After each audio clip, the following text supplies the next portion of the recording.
মানুষের মধ্যে এবারে ভোট প্রদানের যেই অবস্থাটি এটা খুবই উৎসাহ কেন্দ্র।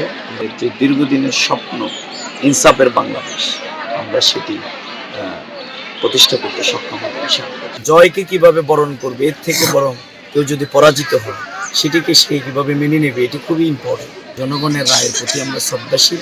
আলহামদুলিল্লাহ, আমি আজকে আমার সেই চৌপল্লী আমার যে কেন্দ্র সেখানে ভোট প্রদান করলাম।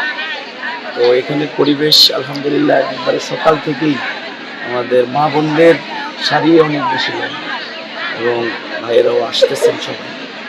আমরা এখন পর্যন্ত আমি যতদূর খোঁজখবর নিয়েছি, কালকে সারা রাত বিভিন্ন জায়গায় বিচ্ছিন্ন প্রকৃত কিছু ঘটনা ঘটেছে। এখন পর্যন্ত উৎসাহব্যঞ্জকভাবেই বলা যায় সবাই ভোট প্রদানের জন্য আসছে।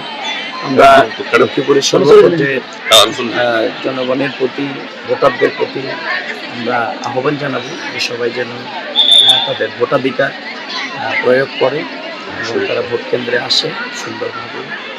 আমরা এদেশের মানুষ দীর্ঘদিন থেকে আসলে ভোটাধিকার প্রয়োগ থেকে, ভোটের অধিকার, গণতান্ত্রিক অধিকার থেকে বঞ্চিত।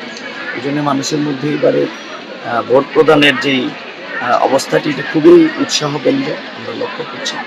আমরা আশা করব প্রশাসন এই মুহূর্ত পর্যন্ত সবার নিরাপত্তা এবং বিশেষ করে সকল ধরনের সহিংসতা এগুলোকে পরিহার করে আমাদের জনগণ যাতে সবাই ভোট প্রদান করতে পারে সেরকম একটা পরিবেশ শেষ পর্যন্ত বজায় থাকবে, আমরা সেটি প্রত্যাশা করি। এবং আমি আগেও বলেছি যে সর্বপর্যায়ের মানুষের যেই অভূতপূর্ব সাড়া আমি তৃণমূল পর্যায়ে দেখেছি, সেটি আমার প্রত্যাশা থেকে অনেক বেশি।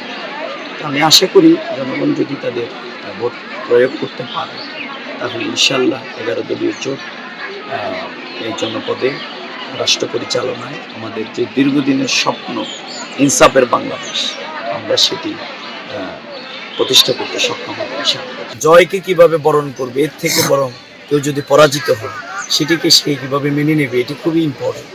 এই জন্যে আমি জনগণের রায় যেটি, এবং আপনারা জানেন যে ক্ষমতার মালিকানা কিন্তু আল্লাহর পক্ষ থেকে, এই জন্যেই জয় পরাজয়ের মালিক জনগণ।